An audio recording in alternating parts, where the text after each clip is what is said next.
감사합니다. 지금도 역사하시는 우리 주 예수 그리스도의 이름으로 기도하옵나이다. 아멘. 우리 서신 채로 말씀 봉독하시겠습니다. 오늘 하나님께서 우리에게 주실 말씀은 시편 84편 1절에서 12절까지 말씀입니다. 시편 84편 1절에서 12절까지 말씀, 저 한 절, 우리 저 한 절, 여러분 한 절 교독하도록 하겠습니다. 저부터 읽겠습니다. 만군의 여호와여, 주의 장막이 어찌 그리 사랑스러운지요. 내 영혼이 여호와의 궁정을 사모하여 쇠약하며 내 마음과 육체가 살아계시는 하나님께 부르짖나이다. 나의 왕, 나의 하나님, 만군의 여호와여, 주의 제단에서 참새도 제 집을 얻고 제비도 새끼둘 보금자리를 얻나이다. 주의 집에 사는 자들은 복이 있나니 그들이 항상 주를 찬송하리라. 주께 힘을 얻고 그 마음에 시온의 대로가 있는 자는 복이 있나이다.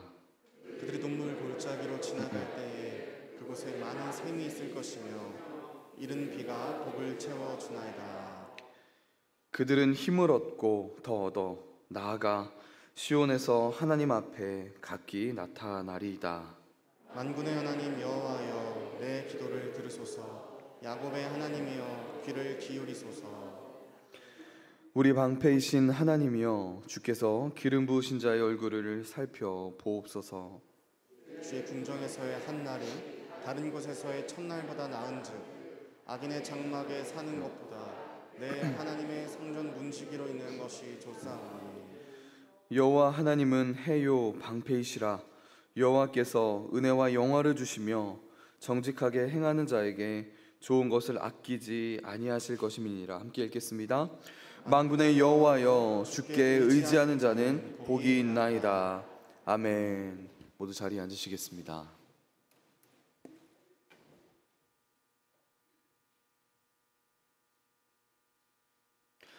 네, 여러분, 그리스도인은 어떤 존재일까요? 성경에 그리스도인들을 묘사하고 또 설명하는 수식어 또는 정체성이 참 많습니다. 대표적으로 하나님의 자녀, 하나님의 백성, 성령의 전, 왕과 같은 제사장 등이 있는데요. 오늘 시편 84편에서 시인이 정의하는 그리스도인의 정체성은 바로 순례자입니다. 순례자. 시편 84편 말고도요, 그리스도인을 순례자 또는 나그네로 설명한 구절들이 참 많습니다. 우리 몇 구절을 함께 살펴보겠습니다. 먼저 역대상 29장 15절을 함께 읽을게요. 시작. 우리는 우리 조상들과 같이 주님 앞에서 이방 나그네와 거류민들이라. 세상에 있는 날이 그림자 같아서 희망이 없나이다. 하나님의 자녀들은 나그네로서 이 세상에 소망을 두고 살아가는 존재가 아니라고 말하고 있습니다. 다윗 왕도요, 시편 39편 12절에서 이렇게 고백했어요. 우리 함께 읽겠습니다. 시작. 여호와여, 나의 기도를 들으시며 나의 부르짖음에 귀를 기울이소서. 내가 눈물을 흘릴 때에 잠잠하지 마옵소서. 나는 주와 함께 있는 나그네이며 나의 모든 조상들처럼 떠도나이다. 아멘. 신약에서도 동일한 고백을 하고 있습니다. 우리 히브리서 11장 13절에서 16절 말씀을 함께 읽겠습니다. 시작. 이 사람들은 다 믿음을 따라 죽었으며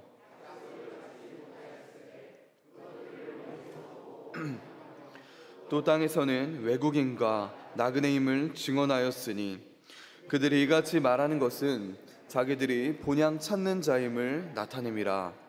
그들이 나온 바 본향을 생각하였더라면 돌아갈 기회가 있으렸으니와 그들이 이제는 더 나은 본향을 사모하니 곧 하늘에 있는 것이라. 이러므로 하나님이 그들의 하나님이라 일컬음 받으심을 부끄러워하지 아니하시고 그들을 위하여 한 성을 예비하셨느니라. 아멘. 여러분, 우리가 순례자라는 사실이 얼마나 큰 위안을 우리에게 주는지 모릅니다. 순례자는 자기가 가야 할 궁극적인 본향을 알고 있는 사람이기 때문이에요. 우리는 나그네이기는 합니다. 그러나 방황하는 나그네는 아니에요. 우리는 본향을 향해 가고 있는 나그네입니다. 우리는 순례자예요. 그런데 사실 우리가 나그네, 이 순례자에 대해 생각할 때 떠오르는 단어가 있는데요. 그것은 바로 고단함입니다. 고단함. 물론 설렘과 어떤 낭만이라는 단어가 떠오를 때도 있겠지만, 사실 우리가 생각할 때 이 순례자의 삶이 행복 그리고 복과는 거리가 있는 것이 사실이에요.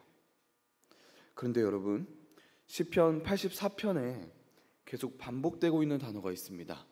그것은 바로 복이에요. 바로 행복입니다. 즉 우리가 시편 84편을 통해 발견하게 되는 것은요, 순례자의 삶이 행복하다는 사실입니다. 사실 이 세상의 시각으로 보면요, 이 순례자는 행복할 수 없는 존재예요. 그러나 오늘 시편 기자는 순례자는 행복한 존재라고 분명하게 말하고 있습니다. 그렇다면 시인은 왜 순례자들이 행복한 존재라고 말하는 것일까요? 여러분, 순례자인 우리가 행복한 이유는 무엇일까요? 순례자가 행복한 첫 번째 이유는 하나님을 가까이 하기 때문입니다. 뭐라고요? 하나님을 가까이 하기 때문입니다. 우리 1절에서 4절 말씀을 함께 읽겠습니다. 1절에서 4절 말씀입니다. 시작. 만군의 여호와여, 주의 장막이 어찌 그리 사랑스러운지요. 내 영혼이 여호와의 궁전을 사모하여 쇠약하며 내 마음과 육체가 살아계시는 하나님께 부르짖나이다. 나의 왕, 나의 하나님, 만군의 여호와여, 주의 제단에서 참새도 제 집을 얻고 제비도 새끼들 보금자리를 얻었나이다. 주의 집에 사는 자들은 복이 있나니 항상 주를 찬송하리이다. 아멘. 사실 시인은 하나님의 성전에 갈 수 없는 그런 처지에 놓여 있었습니다. 아마도 그는 포로 생활 중이었던 것 같아요. 그런데 그 누구도, 그 무엇도 성전을 향한 그 시인의 마음을 막지는 못했습니다. 데렉 키드너라는 구약학자는 어찌 그리 사랑스러운지요 라는 이 표현이 연애시의 언어라고 설명하고 있습니다. 즉 정말 사랑하는 연인을 향해 표현하는 시어라는 거예요. 시인은 주의 장막을 향해 그런 애틋한 마음을 품었다는 것입니다. 그가 얼마나 하나님의 성전을 사모하고 또 갈망했으면 성전 제단 곁에서 마음껏 집을 짓고 또 새끼들의 보금자리를 마련한 새들을 부러워했을까요? 비천한 새들도 하나님의 성소의 나라가 거할 수 있지만 자신은 지금 고달픈 순례의 여정에 있었습니다. 그리고 그의 열망이 얼마나 길었는지 시인의 영혼이 쇠약해질 정도였다고 합니다. 그런데 여러분, 과연 시인이 문자 그대로의 하나님의 성전, 하나님의 궁정만을 갈망했던 것일까요? 분명히 그 장소에 대한 갈망도 있었을 거예요. 그러나 이 시인의 근본적인 갈망은요, 하나님이 거주하시는 이 외형적 건축물의 아름다움이 아니라 생명의 근원이신 하나님의 임재에 대한 갈망이었습니다. 시인은 성전에 임재하시는 하나님 때문에 그 성전을 사랑한 것입니다. 여러분, 하나님의 성전이 아름다울 수 있는 이유, 복될 수 있는 이유, 그 이유는요, 그 건물 자체 때문이 아니라 하나님 때문인 줄 믿습니다. 시인은 4절로 첫 연을 마무리하는데요, 이렇게 말하고 있어요. 주의 집에 사는 자는 복이 있나니 그들이 항상 주를 찬송하리이다. 이 시의 첫 번째 복의 선포, 행복의 선포입니다. 시인은 누가 행복한 자인가? 그는 하나님의 집에 사는 자이다 라고 말합니다. 즉 하나님을 가까이 하는 자가 행복한 존재라고 이 시인은 말하고 있는 거예요. 이처럼 시인이 행복을 선포한 이유는, 순례자가 행복한 이유는 하나님을 가까이 하는 것이 복이요, 그것이 행복이기 때문입니다. 순례자가 행복한 두 번째 이유는요, 하나님 안에서 힘을 얻기 때문이에요. 누구 안에서 힘을 얻기 때문입니까? 오직 하나님 안에서 힘을 얻기 때문입니다. 우리 5절에서 7절을 함께 읽겠습니다. 5절에서 7절입니다. 시작. 주께 힘을 얻고 그 마음에 시온의 대로가 있는 자는 복이 있나이다. 그들의 눈물 골짜기로 지나갈 때에 그곳에 많은 샘이 있을 것이며 이른 비가 복을 채워주나이다. 그들은 힘을 얻고 더 나아가 시온에서 하나님 앞에 각기 나타나리이다. 아멘. 여기 마음에 시온의 대로가 있는 자라는 표현은요, 시온으로 하나님께 예배드리러 순례길을 가는 자들을 의미합니다. 즉 순례자를 뜻합니다. 시인은 순례자에게 복이 있다고, 그들이 행복하다고 말하고 있어요. 그런데 여러분, 과연 순례자의 삶이 평탄하기만 할까요? 아니겠죠. 사실 순례자, 그 나그네의 삶이 평탄하기만 하다면 그것은 말도 안 되는 것입니다. 오늘 말씀 가운데 시인은 순례자들이 눈물의 골짜기를 지나게 될 것이라고 말하고 있습니다.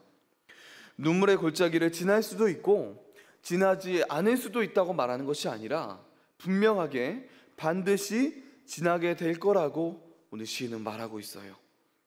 그러나 순례자는 인생길에서 고난과 역경을 만날 때, 눈물의 골짜기를 지날 때 그곳에 샘물이 터지게 만드는 사람이라고 오늘 시인은 선포하고 있습니다. 그런데 여러분, 우리는 순례자가 눈물의 골짜기를 샘으로 바꾼다는 이 말을 오해해서는 안 됩니다. 가령 한 성도가 고칠 수 없는 질병을 안고 살아가고 있어요. 삶 자체가 고통이죠. 그야말로 눈물의 골짜기를 지나는 상황입니다. 그러나 그는 그 질병을 통해서 하나님을 더욱 깊이 알아가고 하나님을 더욱더 사랑하게 되었습니다. 그래서 그는 자신의 질병으로 인해 하나님을 찬송했어요. 여러분, 이것이 눈물의 골짜기를 샘으로 바꾼다는 말의 의미입니다. 나의 질병이 고쳐져서 눈물의 골짜기가 샘으로 바뀐 게 아니라는 거예요. 상황이 바뀌지 않았음에도 불구하고 그 누가 봐도 감사할 수 없고 그 누가 봐도 여전히 행복할 수 없는 그런 상황 속에 있을지라도 하나님으로 말미암아 그분을 사랑하고 하나님을 찬송하는 것을 말하고 있는 것입니다. 여기서 중요한 것은 여러분, 자신의 힘으로 그렇게 만드는 것이 아니라는 거예요. 어떤 긍정적인 생각을 해서 어떤 상황이 바뀐다는 것이 아닙니다. 오직 하나님 안에서 힘을 얻어 그렇게 할 수 있다는 거예요. 오직 하나님께 힘을 얻은 사람만이 눈물의 골짜기에 샘이 솟아나게 만들 수 있다는 것입니다. 여러분, 이 눈물의 골짜기가 우리에게 주는 또 다른 유익이 있다면 믿으시겠습니까? 여러분, 우리가 눈물의 골짜기를 지날 때 하나님께서 우리와 가장 가까이 계시다는 사실을 기억하시기 바랍니다. 시편 23편에 보면요, 굉장히 유명한 시죠. 다윗이 1, 2, 3절에서는 하나님이 우리 앞서서, 우리 앞에서 우리를 인도한다고 말합니다. 그리고 5절, 6절에서는요, 하나님께서 우리 뒤에 따라오신대요. 그런데 여러분, 다윗이 하나님께서 앞에도 아니고 뒤에도 아니고 바로 옆에서 함께 동행해 주실 때가 언제라고 말하고 있습니까? 언제 하나님이 우리와 가장 가깝게 계신다고 말하고 있죠? 바로 우리가 사망의 음침한 골짜기를 지날 때, 우리가 눈물의 골짜기를 지날 때입니다. 여러분, 우리가 책상에서는요, 머리를 써서 배워요. 그러나 이 눈물의 골짜기를 지날 때는 가슴으로 경험하게 됩니다. 바로 이 눈물의 골짜기를 지나면서 죽은 지식이 산 지식이 되는 거예요. 성경의 수많은 인물들이 하나님을 철저하게 경험했던 것은 바로 이 눈물의 골짜기를 지날 때였습니다. 여러분, 우리가 비록 눈물의 골짜기를 지날지라도 행복할 수 있는 이유는 무엇입니까? 바로 하나님으로부터, 그분 안에서 우리가 힘을 얻기 때문인 줄 믿습니다. 그분이 우리 곁에 서서 우리의 손을 잡고 우리에게 힘을 공급해 주시기 때문이에요. 하나님으로부터 힘을 얻은 순례자는 그가 마주한 어떠한 상황과 환경과 상관없이 그 눈물의 골짜기조차도 많은 샘이 솟는 그 소생의 장소로 변화시킨다는 것입니다. 여러분 기억하세요. 나의 결단과 나의 힘으로 되는 것이 아닙니다. 하나님께서 이른비를 내려주시기 때문인 줄 믿습니다.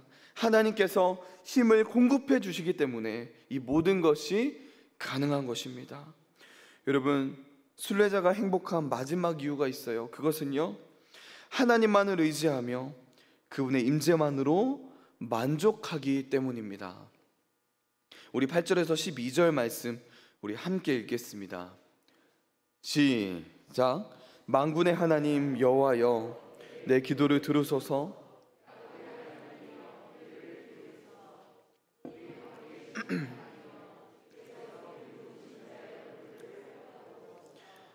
주의 궁전에서의 한 날이 다른 곳에서의 첫날보다 나은즉, 악인의 장막에 사는 것보다 하나님의 성전 문지기로 있는 것이 좋사오니, 여호와 하나님은 해요 방패시라. 여호와께서 은혜와 영화를 주시며 정직하게 행하는 자에게 좋은 것을 아끼지 아니하실 것임이니이다.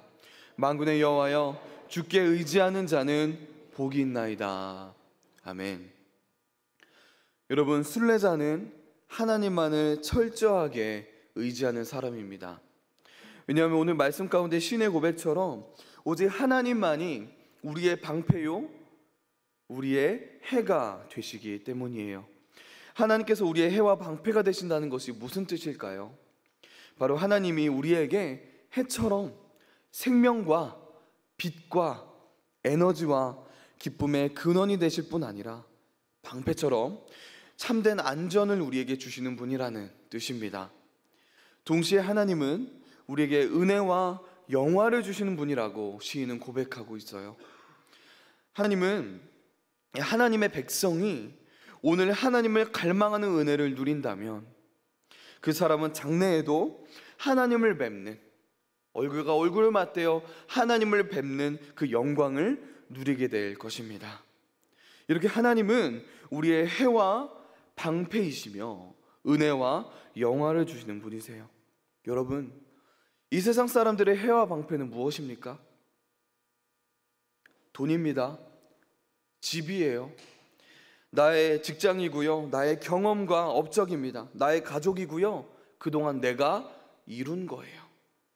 그러나 순례자의 해와 방패는 오직 하나님 한 분밖에 없습니다. 그렇기 때문에 순례자는 행복할 수 있는 거예요. 왜요? 이 세상에 오직 하나님만이 완전한 해와 완전한 방패가 되실 수 있기 때문입니다. 그렇기 때문에 시편 이 시인이 8절에서 그렇게 담대하게 하나님께 간구할 수 있었던 거예요. 여러분 생각해 보세요. 사람들이 이 땅에서 의지하는 것들이 있죠. 방금 나는 나의 재산, 집, 직장, 경험, 나의 가족, 내가 이룬 것들 말입니다. 그런데 여러분, 이 모든 것들은 한순간에 사라질 수 있다는 것을 우리는 뉴스만 봐도 알 수 있잖아요. 한순간 사라지지 않습니까? 이 세상의 모든 것들은 흔들려요. 변합니다. 우리를 배신해요. 한순간에 사라져 버립니다. 솔직히 그것들이 나를 지키지 못한다고요. 즉 이런 것들은 우리가 의지할 대상이 아니라는 것입니다. 의지할 수가 없는 거예요. 그러나 오직 하나님만은 절대로 변하지 않으십니다. 하나님은 언제나 신실하세요. 회전하는 그림자가 없으신 하나님은 언제나 그 자리에서 언제나 눈동자처럼 저와 여러분을 보호해 주신다는 것입니다. 여러분, 우리가 하나님 말고 어떻게 다른 것들을 의지할 수 있겠습니까? 이렇게 순례자는 오직 하나님만 의지할 수밖에 없는 존재입니다. 여러분, 이것이 진정한 복인 줄 믿습니까? 아멘. 더 나아가 순례자는 오직 하나님의 임재만으로 만족하는 존재예요. 여러분, 이 시대는 부동산 전쟁의 시대라고 말해도 될 정도로 부동산이 모두의 관심사가 되어버렸습니다. 그리고 이 부동산 문제가 이 사회 여러 분야에도 어마어마한 영향력을 끼치고 있죠. 실제로 우리에게는 아주 좋은 곳에서 살고 싶어하는 그 갈망이 분명히 있습니다. 예를 들어 많은 사람들이 집을 고를 때 남향을 찾잖아요, 그렇죠? 그리고 어떤 사람들은 소위 터가 좋은 곳을 찾습니다. 이렇게 한국 사람들은 장소를 중요하게 생각해요. 근데 여러분 생각해 보세요. 장소가 중요한 것은 맞는데 여러분, 그것보다 더 중요한 것이 분명히 있습니다. 무엇이 더 중요할까요? 바로 내가 누구와 함께 하는지가 더 중요한 것이죠. 내가 사는 곳이 아무리 화려하고요, 아무리 편리하고 아무리 호화로운 곳일지라도 함께 사는 사람이 별로면요, 서로 간에 믿음도 없고요, 사랑도 없고요, 이기적이고 그렇게 매번 변하는 사람이라면요, 그곳은 지옥이 돼버릴 거예요. 그러나 아무리 우리가 사는 곳이 별로일지라도, 안 좋은 곳일지라도, 여름에 덥고 겨울에 추운 곳일지라도, 때로는 물이 안 나오는 곳일지라도 함께하는 사람이 정말 서로 사랑하고 서로를 믿어주고 아껴주는 사이라면 여러분, 그곳은 천국이 될 것입니다. 시인은 여러분 이 사실을 분명하게 알고 있었어요. 그래서 시인은 이렇게 고백했습니다. 우리 10절을 한 번 더 읽었으면 좋겠습니다. 10절입니다. 시작. 주의 궁정에서의 한 날이 다른 곳에서의 첫날보다 나은지, 악인의 장막에 사는 것보다 내 하나님의 성전 문지기로 있는 것이 좋사오니. 여러분, 정말 아름다운 고백 아닌가요? 여러분, 우리는 천국을 가기 위해 창조된 것이 아닙니다. 우리는 하나님의 임재 안에 있기 위해 창조된 존재예요. 천국이 아름답고 천국이 영광스러운 이유는 그곳에 하나님이 계시기 때문입니다. 하나님이 계시지 않는다면 그곳은 아무리 아름답고 아무리 멋진 곳이어도요, 무의미한 곳이 될 거예요. 시인은 이 사실을 누구보다 잘 알고 있었기에 이렇게 고백한 것입니다. 시인에게 중요한 것은 여러분, 장소가 아니었어요. 어떤 상황과 환경이 중요하지 않았다는 거예요. 그에게 가장 중요한 것은 하나님이 나와 함께 하느냐, 하나님이 나와 함께 하지 않느냐 였습니다.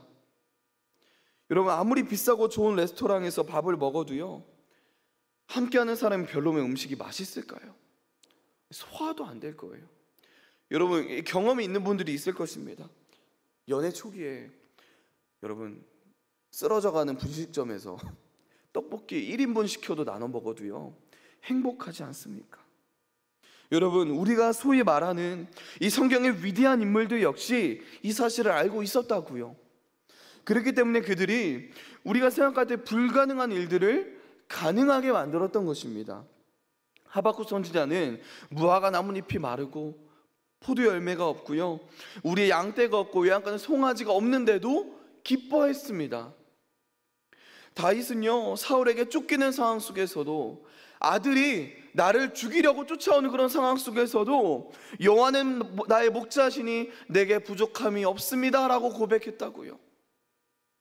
사도 바울도 그 수많은 어려움과 위협 속에서도 오히려 자신이 약할 때 곧 강함이라는 그런 위대한 고백을 할 수 있었습니다. 여러분, 어떻게 이런 일들이 가능하죠?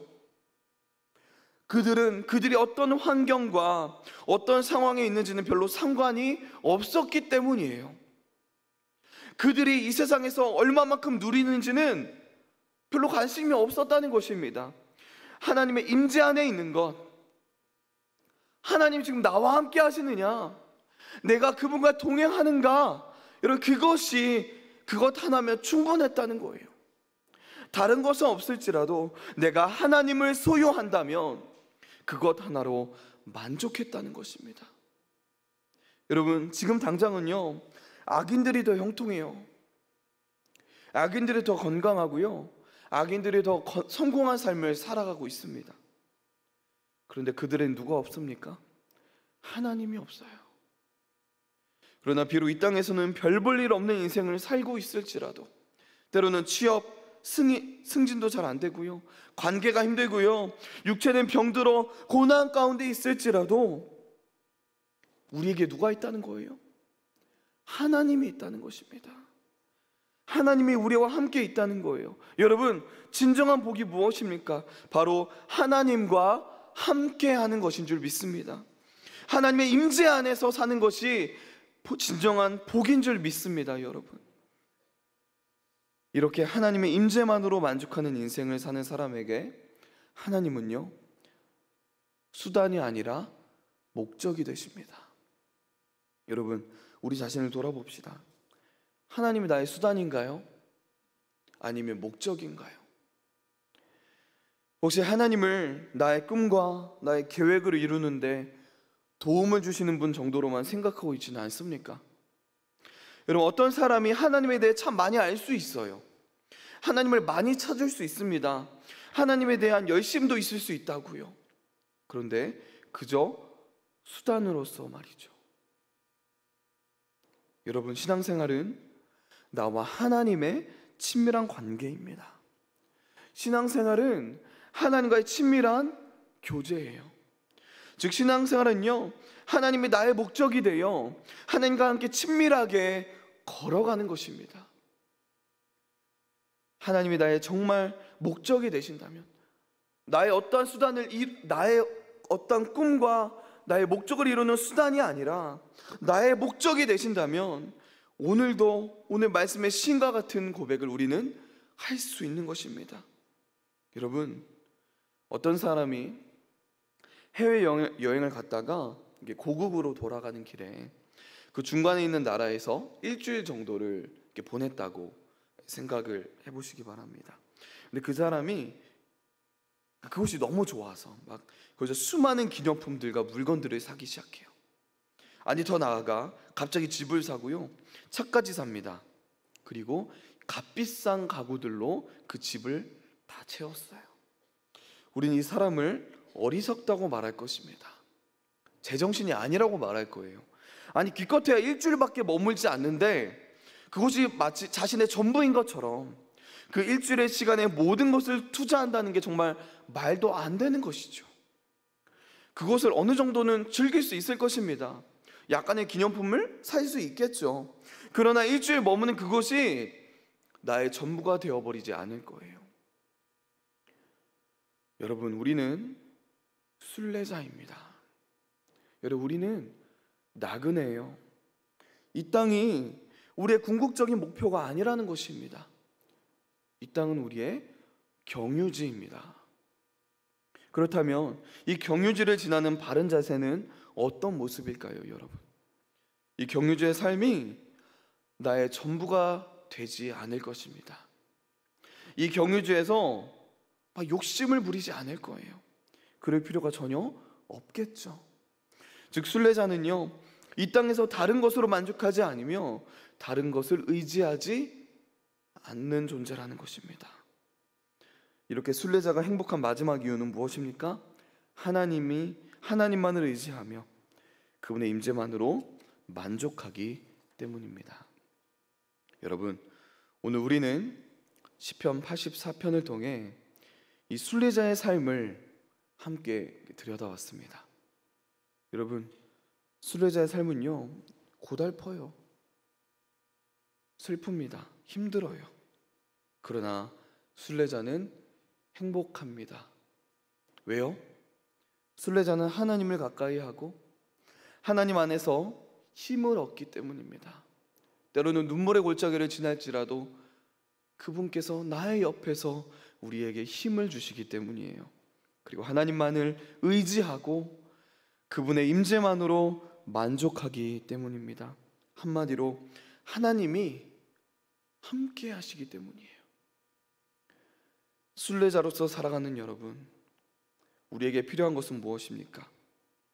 하나님 한 분이십니다. 여러분, 하나님이 나와 함께 하신다는 이 사실 하나만으로 행복한 존재가 되는 것, 여러분, 그렇게 행복한 존재가 되어가는 것, 그것이 바로 순례자의 삶, 그리스도인의 삶 아닐까요? 여러분 기억하십시오. 우리는 순례자입니다. 지금 이 땅에서 내 손에 들어온 것이 전부가 아님을 알기에 우리는 물질에 사로잡히지 않고 영원한 것을 위해 살아갈 수 있습니다. 이 땅이 우리의 정착지가 아니고 우리는 지금 우리의 본향, 하나님의 나라, 그 영원한 나라를 향해 걸어가고 있기에 우리가 이 땅에서 어떤 삶을 살아가든 하나님과 함께한다는 이 사실 하나만으로도 자족할 수 있고 행복할 수 있습니다.